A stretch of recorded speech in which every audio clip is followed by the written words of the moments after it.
मुंबई से 150 और पुणे शहर से 160 किलोमीटर के दूरी पर महाराष्ट्र के इस खूबसूरत राजपुरी गांव के पास में इस बड़े से अरब सागर में बसा हुआ है ये मुरुड जंजीरा किला।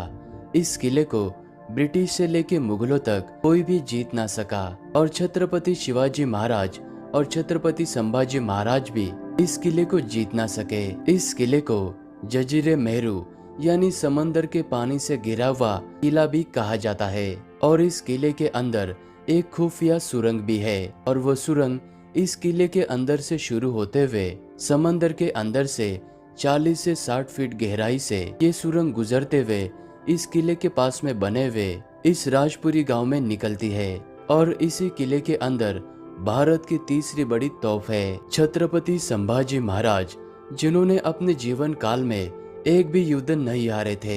आखिरकार उनको इस मुरुड जंजीरा किले के मुहिम को क्यों अधूरा छोड़कर वापस जाना पड़ा और क्यों इस 500 साल पुराने मुरुड जंजीरा किले को कोई भी जीत ना सका, चलिए जानते हैं। इस किले को देखने के लिए लाखों की संख्या में लोग यहाँ पर आते हैं, लेकिन यहाँ के बहुत सारी जगहों को मिस कर देते हैं, जैसे कि ये हिस्टोरिकल जगह और यहाँ के खूबसूरत बीचेस। और ये है पद्म दुर्ग किला।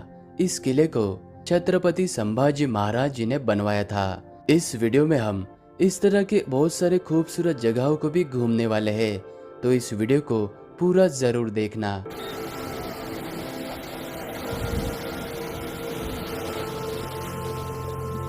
इस किले तक जाने के लिए आपको राजापुरी गांव में बने हुए इस बोट के जेट्टी तक आना होगा और यहाँ पर 100 रुपया पर पर्सन बोट का टिकट निकालकर इस लकड़ी से बने हुए सेलिंग बोट में बैठकर समंदर को एंजॉय करते हुए आपको किले के पास में जाना होता है। और यहाँ पर सुबह की सबसे पहली बोट 8:30 बजे स्टार्ट हो जाती है और इस मुरुड जंजीरा किले को इस समंदर में कुछ इस तरह से बनाया गया है कि दुश्मन की सेना और आप जब तक इस किले के पास में यानी कि इन सीढ़ियों के पास में जब तक आप पहुंच नहीं जाते तब तक आपको इस किले का ये मुख्य प्रवेश द्वार बिल्कुल भी नजर नहीं आता। 22 एकड़ में बने हुए इस किले के इतिहास काल के समय में इस किले के अंदर रहने वाला कोई भी व्यक्ति जब इस मुख्य प्रवेश द्वार से बाहर की तरफ जाता तो उसे इस राज्य का सिंबल बना हुआ एक सिक्का दिया जाता, यानी कि एक मुद्रा, और वो मुद्रा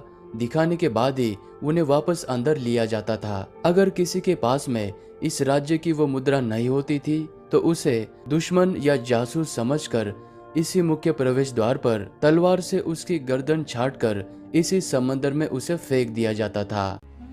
इस किले के अंदर आते ही सबसे पहले आपको इस किले में रखी हुई ये 3 बड़े तोप नजर आती है, जिसमें से ये है भारत की तीसरी बड़ी तोप कलाल बांगड़ी और इस तोप का वजन 22 टन है और इस तोप को पंच धातु में बनाया गया है, इसलिए ये तोप कड़ी धूप में चलाने के बावजूद भी कभी भी गर्म नहीं होती है। और इस तोप की मारक क्षमता 10 से 12 किलोमीटर की है और इस तोप को किले के बाहर से अलग अलग हिस्सों में लाकर यहाँ पर बनाया गया है। और इस कलाल बांगड़ी तोप के पास में गायमुख और लांडा कासम नाम की 2 अन्य तोप भी आपको नजर आएगी। इन 2 तोप की मारक क्षमता 4 से 6 किलोमीटर है और इनका वजन 7 से 8 टन है। अभी हम इस किले के दूसरे मंजिल के अंदर आ चुके हैं और इस किले को 3 मंजिल में बनाया गया है और इस किले में लगभग 90 फीट के 22 बुरुज यानी वॉच टावर बने हुए हैं और इन वॉच टावर के अंदर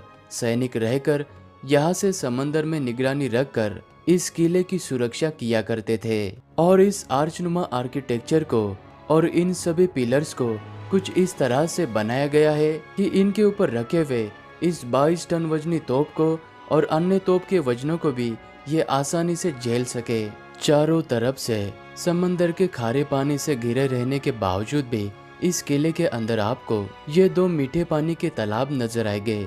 इस किले में रहने वाले राज परिवार के लोग और यहाँ पर कोली समाज के और मुस्लिम समाज के जो 3000 लोग रहा करते थे वो इसी तालाब के पानी का प्रयोग किया करते थे। और इस बड़े से तालाब में तो बादशाह ने अपने रानी के लिए खूबसूरत सा शीश महल भी बनवाया था जो अभी पूरी तरह से नष्ट हो चुका है। और इस किले के मध्य भाग में आपको राजा के महल के कुछ अवशेष भी नजर आएंगे।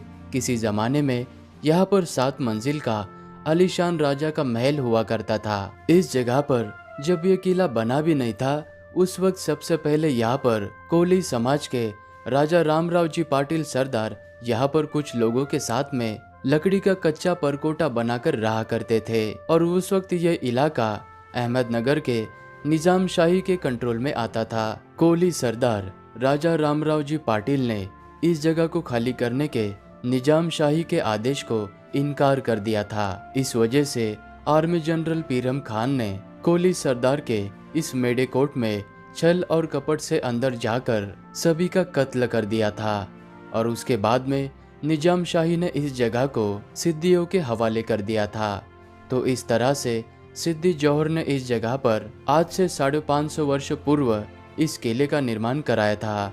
और इस किले को बनने में 22 साल का समय लगा था। यहाँ पर सबसे बुरी बात यह है कि इस पूरे किले को घूमने के लिए आपको ओनली 45 मिनट का समय दिया जाता है। 5 मिनट तो टिकट निकालने में ही जाता है, समय बहुत ही कम है।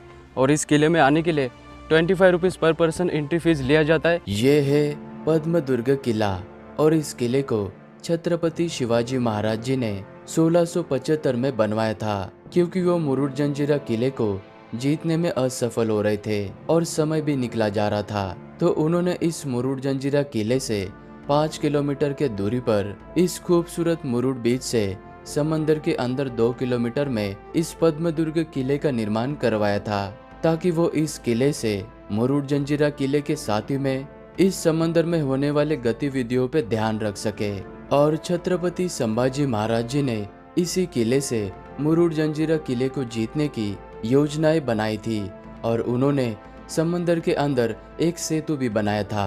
और किले में रहने वाले जब सिद्दियों को ऐसा लगा कि छत्रपति संभाजी महाराज इस मुरुड जंजीरा किले को जीत ही ले गए, तब सिद्दियों ने मुगलों से सहायता ली और मुगलों ने जानबूझकर राजधानी रायगढ़ पर हमला कर दिया। तो इसी वजह से छत्रपति संभाजी महाराज जी को इस मुरुड जंजीरा किले के मुहिम को अधूरा छोड़कर वापस अपनी राजधानी बचाने के लिए रायगढ़ जाना पड़ा, वरना छत्रपति संभाजी महाराज इस किले को जीतकर मराठा साम्राज्य में शामिल करने ही वाले थे।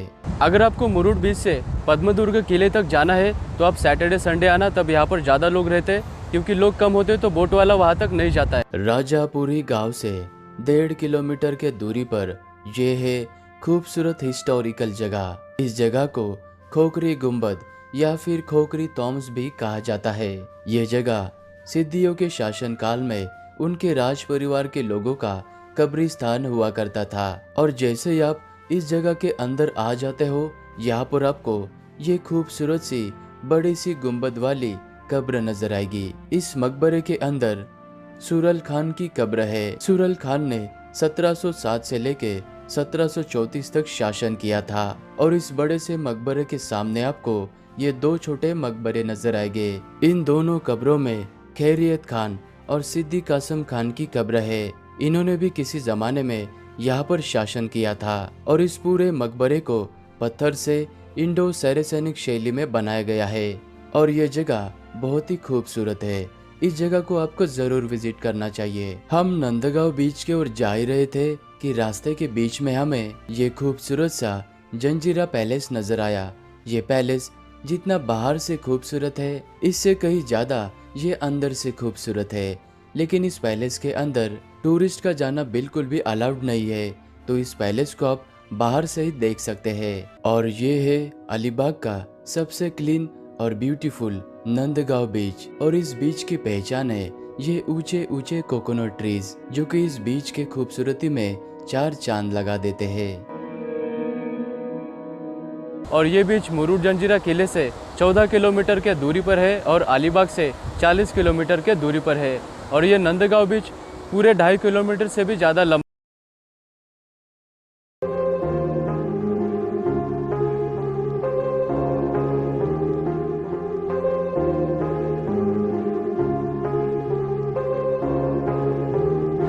दोस्तों, ये है पुणे, जो कि भारत का 6वां और महाराष्ट्र का दूसरा सबसे बड़ा शहर है।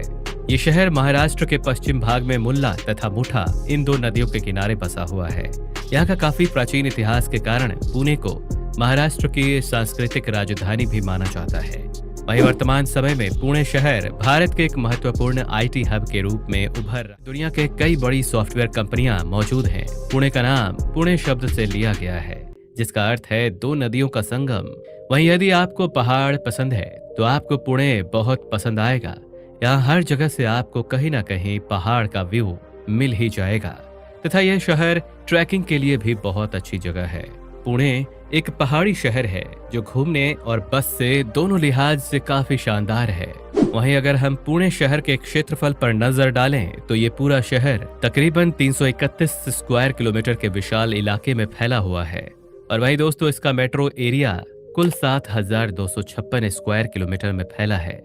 बात करें अगर इस सिटी की डेमोग्राफी की तो 2011 सेंसस के आधार पर पुणे में करीब 50 लाख लोग रहते हैं। वहीं एरिया और जनसंख्या का अनुपात देखा जाए तो यहाँ 5700 व्यक्ति प्रति वर्ग किलोमीटर में रहते हैं। इस शहर की 86% जनसंख्या पढ़ी लिखी है। इस वजह से यहाँ का सेक्स रेशियो भी काफी अच्छा माना जाता है, जिसमें प्रति 1000 पुरुषों पर 915 महिलाएं पाई जाती हैं। और आइए अब जानते हैं पुणे के सुनहरे इतिहास के बारे में। तो पुणे का इतिहास 8वीं शताब्दी से जुड़ा है, जब यहाँ पुन्नका नाम के लोग खेती बाड़ी करके अपना जीवन यापन करते थे। उस समय ये शहर राष्ट्रकूट डायनेस्टी के अधीन हुआ करता था। फिर 21वीं सदी में आजादी तक कई साम्राज्यों के अधीन पुणे रह चुका था। आजादी के बाद यहाँ ढेर सारे मैनेजमेंट, यूनिवर्सिटीज और कॉलेजेस बनाए गए। इसके बाद पुणे ऑक्सफोर्ड ऑफ ईस्ट की नाम से दुनिया की नजरों में उभरा। पुणे आज के समय भारत का ऑटोमोबाइल मैन्युफैक्चरिंग हब माना जाता है। और दोस्तों अब जानते हैं इस शहर के टूरिस्ट प्लेसेस के बारे में, जहां पर यादगार लम्हे बिता सकते हैं। तो नंबर 1 पर है शिवनेरी किला। शिवनेरी किला पुणे में घूमने की सबसे खास जगहों में से एक है। ये किला महान मराठा सम्राट शिवाजी महाराज का जन्म स्थान है। यह किला 300 मीटर की ऊंचाई पर स्थित है, जिसको देखने के लिए यहाँ पर 7 फाटकों को पार करना पड़ता है। यह किला पुणे और मराठा इतिहास को जानने के लिए एक अच्छी जगह है। नंबर 2, लाल महल। दोस्तों लाल महल पुणे शहर के बीच में स्थित ईंटों का बना एक महल है। ये महल पुणे आने वाले पर्यटकों के बीच काफी फेमस है। इसका निर्माण 1649 में सम्राट शिवाजी के पिता शाहजी ने करवाया था। मराठा इतिहास के बहुत से प्रमाण यहाँ देखने को मिलते हैं। नंबर 3, सिंहगढ़ का किला। दोस्तों अगर आप पुणे के ऐतिहासिक स्थलों को जानना चाहते हैं तो इसके लिए सबसे प्रसिद्ध जगह है सिंहगढ़ का किला। दोस्तों ये किला समुद्र तट से 4300 फीट ऊंचाई पर स्थित है, जहां पर आप हरियाली, सुंदर झरने और अद्भुत शांति का आनंद ले पाएंगे। दोस्तों इसी किले में शिवाजी महाराज के छोटे पुत्र का निधन हुआ था। यहाँ पर चारों तरफ प्राकृतिक नजारा है, तो अगर आप प्रकृति से प्यार करते हैं तो आपके लिए सिंहगढ़ का किला एक अच्छा स्थान हो सकता है। नंबर 4, राजगढ़ का किला। दोस्तों यह किला 25 सालों से भी अधिक समय तक शिवाजी महाराज की राजधानी रहा था। ऊंची पहाड़ी पर होने के कारण ये ट्रैकिंग के लिए एक बेहतर स्थान है। यह किला कई ऐतिहासिक घटनाओं का भी साक्षी रहा है। तो दोस्तों वैसे तो यहाँ पर घूमने के लिए बहुत से स्थान हैं, जिनको हम किसी और वीडियो में विस्तार से जानेंगे। आपको ये वीडियो कैसा लगा हमें कमेंट में जरूर बताएं और चैनल को सब्सक्राइब करना ना भूलें। मिलते हैं अगले वीडियो में। वीडियो देखने के लिए नमस्कार। आज के इस एक्सप्लेनर में हम उन ऐतिहासिक दस्तावेजों और स्रोतों पर गौर करेंगे जो छत्रपति शिवाजी महाराज के अजेय समुद्री किले सिंधुदुर्ग के निर्माण की अद्भुत कहानी बताते हैं। पर हाँ, आगे बढ़ने से पहले रायगढ़ टूर को सब्सक्राइब करें, लाइक करें और कमेंट भी करें। तो चलिए इस एक्सप्लेनर को शुरू करते हैं। आगे हम देखेंगे कि कैसे समुद्र की लहरों के बीचों बीच एक ऐसा अभेद्य किला खड़ा कर दिया गया जिसने उस दौर की पूरी सामरिक रणनीति को ही बदल कर रख दिया।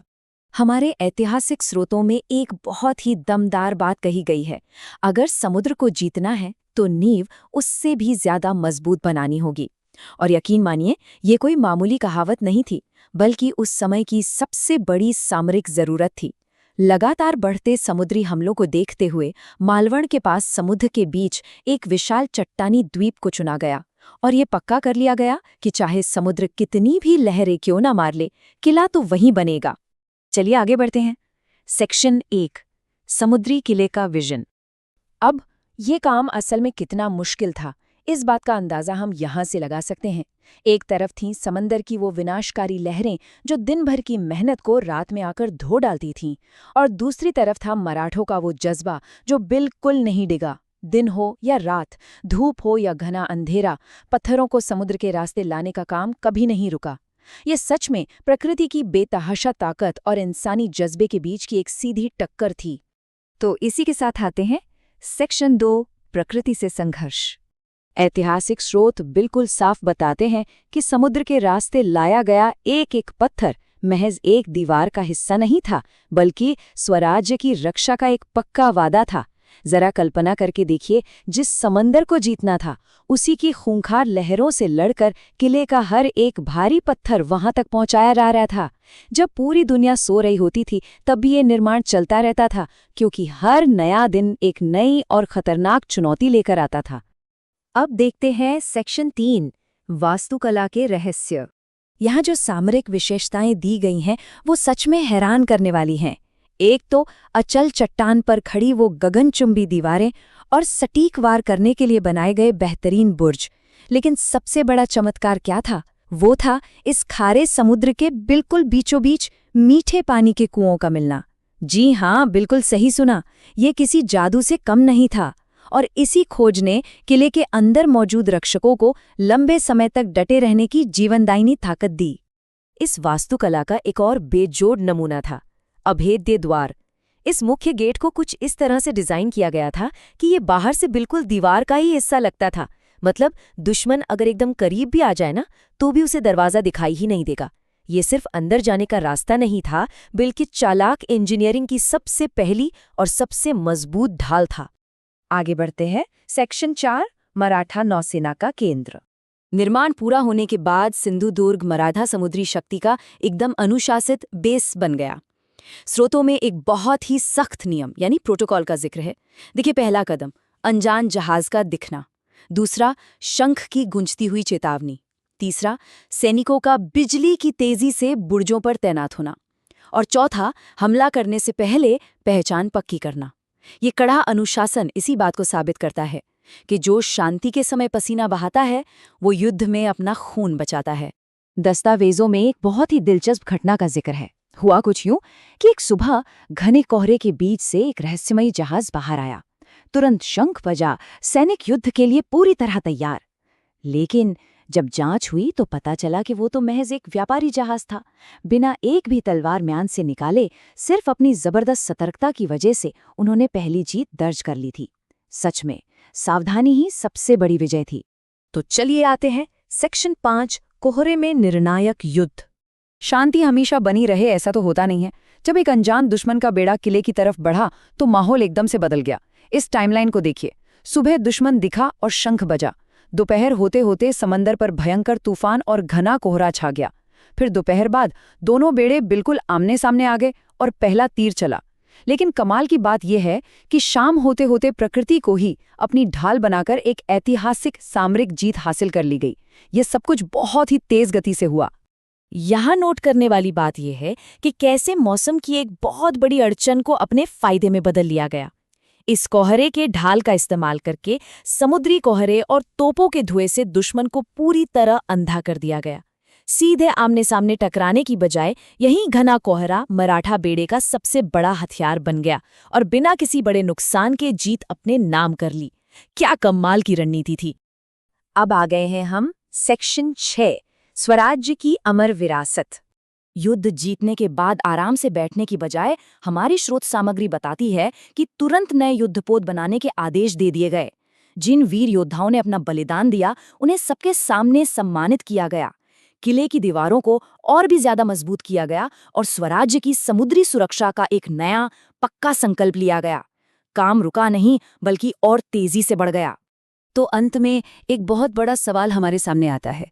17वीं शताब्दी की ये बेजोड़ वास्तुकला और ये कठोर अनुशासन आज की आधुनिक नौसैनिक रणनीतियों को क्या सिखाते हैं? सिंधुदुर्ग आज भी वहीं अजेय खड़ा है और साहस, दूरदृष्टि और उस अटूट संकल्प की गाथा सुना रहा है। उम्मीद है इस ऐतिहासिक स्रोत एक्सप्लेनर से उस दौर के समुद्री चमत्कारों को गहराई से समझने में काफी मदद मिली होगी। हमारे साथ जुड़ने के लिए बहुत बहुत धन्यवाद। नमस्कार। आज के इस विशेष विश्लेषण में हम इतिहास के पन्नों से एक ऐसी अद्भुत कहानी निकालने वाले हैं जो है तो 17वीं सदी के महाराष्ट्र की, लेकिन ये इतनी जीवंत है मानो आंखों के सामने कोई एकदम रियलिस्टिक वीडियो चल रहा हो। जी हाँ, यह कहानी है छत्रपति शिवाजी महाराज के दौर की एक साधारण सी दूध बेचने वाली महिला की, जिनका नाम था हिरकणी। यह सिर्फ कोई सुनी सुनाई लोक कथा नहीं है, बल्कि इंसानी जज्बे और एक माँ की ऐसी रोंगटे खड़े कर देने वाली यथार्थवादी गाथा है जिसने सह्याद्री के कठोर पत्थरों पर अपना नाम हमेशा के लिए अमर कर दिया। तो चलिए इस ऐतिहासिक सफर पर चलते हैं। अब जरा स्थिति की कल्पना कीजिए, एक विशाल अभेद्य किला और अपने बच्चे के बीच खड़ी एक बेबस माँ। आखिर ऐसी स्थिति में कोई क्या करेगा? एक तरफ रायगढ़ किले की अजय, ठंडी और विशाल चट्टानें, और दूसरी तरफ किले की तलहटी में बसे गांव में एक रोता हुआ भूखा सा छोटा बच्चा। कोई भी आम इंसान इस मनोवैज्ञानिक दबाव और बेबसी के आगे घुटने टेक देगा, है ना? इसी गहन भावनात्मक संकट से हमारी आज की ये पूरी कहानी आकार लेती है। तो चलिए सबसे पहले समझते हैं भाग 1, रायगढ़ किले के नियम। देखिए, रायगढ़ की सुरक्षा व्यवस्था कोई मामूली बात नहीं थी। ये छत्रपति शिवाजी महाराज की राजधानी थी। उस दौर में अचानक होने वाले छापों का खतरा हमेशा सिर पे मंडराता रहता था, इसलिए नियम पत्थर की लकीर थे। सूर्यास्त के बाद मुख्य दरवाजे हर हाल में बंद कर दिए जाएंगे। मतलब एक बार सूरज ढला तो लकड़ी और लोहे के भारी भरकम दरवाजे जंजीरों से कस दिए जाते थे। कोई अपवाद नहीं, चाहे वो कोई बड़ा सेनापति हो या साधारण नागरिक। इसी कड़ी सुरक्षा के बीच हिरकणी रोज दूध पहुंचाने आती थी और उसका पूरा जीवन किले की इसी समय सारणी पर टिका था। और यहीं से शुरू होता है भाग 2, हिरकणी की दुविधा। उस शाम कुछ ऐसा हुआ जिसने हमेशा की दिनचर्या को पूरी तरह से उलट दिया। काम खत्म करने में हिरकणी को थोड़ी देर हो गई और जब तक वो मुख्य द्वार पर पहुंची, सूरज ढल चुका था और भारी दरवाजे हमेशा की तरह बंद। यहां एक बहुत ही क्रूर विरोधाभास पैदा होता है। एक तरफ हैं साम्राज्य के वो कठोर सुरक्षा नियम जो सबके भले के लिए थे, और दूसरी तरफ एक बहुत ही व्यक्तिगत त्रासदी, एक छोटा सा बच्चा जो नीचे गांव में बिल्कुल अकेला है। किले की ऊंचाई पर चलने वाली उन ठंडी हवाओं के बीच उस मां की घबराहट और आंसुओं को महसूस करके देखिए। नियम टूट नहीं सकते थे और वो पूरी तरह से कैद हो चुकी थी। फिर आता है इस पूरी घटना का सबसे अहम हिस्सा, भाग 3, आधी रात का रोमांच। रात गहराने लगी और ये एहसास भी कि सुबह होने का इंतजार बिल्कुल नहीं किया जा सकता। रायगढ़ किले की भौगोलिक स्थिति सच में डराने वाली है। मुख्य दरवाजे को छोड़ दें तो वहां से उतरना लगभग नामुमकिन था। ये कोई आम रास्ता नहीं था, बल्कि 90 डिग्री की एकदम घड़ी, खतरनाक और नुकीली चट्टान थी। रात के उस घने भयानक अंधेरे में जहां अपना हाथ तक दिखाई ना दे, नीचे बस एक अथाह खाई थी। यहां एक गलत कदम का सीधा सा मतलब था मौत। दिन के उजाले में भी इसे पार करने की सोचना पागलपन था। लेकिन मातृत्व का प्यार इंसान से क्या कुछ नहीं करवा सकता? बिना किसी रस्सी के, बिना किसी रोशनी या सहारे के, सिर्फ अपने खाली हाथों से उस खड़ी चट्टान से नीचे उतरने का एक खौफनाक फैसला लिया गया। ये एक ऐसा सफर था जिसे करने से पहले उस समय के बेहतरीन मराठा कमांडो भी 100 बार सोचते। नुकीले पत्थरों को कसकर पकड़े हुए, छिलते हाथों और पैरों से खून बहने के बावजूद सफर नहीं रुका। ये बिल्कुल किसी रियलिस्टिक वीडियो गेम के सर्वाइवल सीन जैसा था, जहां सिर्फ शुद्ध एड्रेनलिन और एक माँ का अटूट प्यार काम कर रहा था। बस एक ही लक्ष्य था, अपने भूखे बच्चे तक पहुंचना। उस खौफनाक रात की टाइमलाइन को अगर हम देखें तो सूर्यास्त के साथ दरवाजे बंद हुए और एक माँ कैद हो गई। उसके बाद शुरू हुआ रात के अंधेरे में वो दिल दहला देने वाला खतरनाक उतार, जहां हर एक सेकंड मौत से आंख मिचोली खेलने जैसा था। और फिर घंटों के उस अमानवीय संघर्ष के बाद आखिर में वो नुकीला रास्ता खत्म हुआ।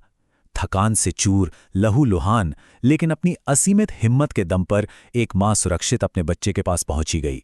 उस रात सच में असंभव को संभव कर दिखाया गया था। अब बढ़ते हैं भाग 4 की ओर, महाराज का सम्मान। अगली सुबह जब इस आधी रात के असंभव कारनामे की खबर पूरे किले में आग की तरह फैली तो हर कोई सन्न रह गया। लेकिन जब ये बात छत्रपति शिवाजी महाराज तक पहुंची तो उनका रिएक्शन उनके महान नेतृत्व को दर्शाता है। एक सख्त शासक होने के नाते वो सुरक्षा नियम तोड़ने पर सजा दे सकते थे, लेकिन उन्होंने समझा कि ये कोई घुसपैठ नहीं थी, बल्कि एक मां का असाधारण साहस था। वो इतने प्रभावित हुए कि सजा देने के बजाय खुले दरबार में इस बहादुरी का सम्मान किया गया। और सिर्फ इतना ही नहीं, तुरंत आदेश दिया गया कि बिल्कुल उसी खतरनाक जगह पर एक नया बुर्ज बनाया जाए जहां से वो ऐतिहासिक उतार हुआ था। और यही कारण है कि आज वो स्थान इतिहास में हिरकणी बुर्ज के नाम से प्रसिद्ध है। ये कोई ईंट पत्थरों का मामूली स्मारक नहीं है। जब भी कोई आज इस बुर्ज को देखता है तो ये उस जगह को अमर कर देता है जहां एक मां ने अपने बच्चे की खातिर मौत को मात दे दी थी। ये इस बात का सबसे बड़ा सबूत है कि इतिहास सिर्फ तलवारों से नहीं बल्कि ऐसे बेमिसाल जज्बे से भी लिखा जाता है। और अब हमारे विश्लेषण का अंतिम हिस्सा, भाग 5, कहानी का तात्पर्य। ये पूरी ऐतिहासिक घटना मुख्य रूप से 3 स्तंभों पर खड़ी है। पहला, अदम्य साहस, जो मौत के डर से कहीं बड़ा था। दूसरा, दृढ़ संकल्प, जिसने उस अभेद्य चट्टान को भी एक रास्ता बना दिया।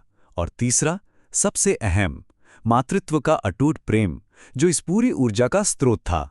हिरंकणी इस बात का प्रतीक बन गई कि एक आम इंसान के भीतर भी अजेय शक्ति छिपी होती है। आम लोगों की शक्ति और उनका प्रेम किसी भी साम्राज्य की मजबूत दीवारों से ज्यादा ताकतवर हो सकते हैं।